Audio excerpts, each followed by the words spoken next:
আমার মনে হয় সবসময় জবাব দিতে যাওয়া এক ধরনের বোকামি।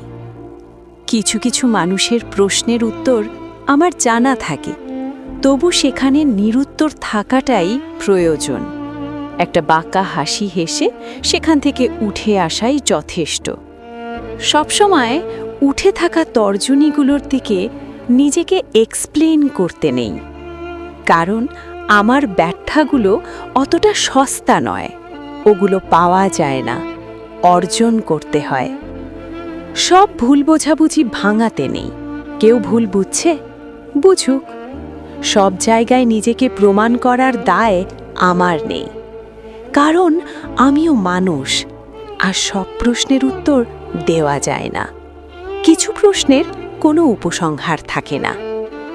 এই কথাগুলো যদি আপনার মনের গভীর কথা বলে, তাহলে সাবস্ক্রাইব করুন।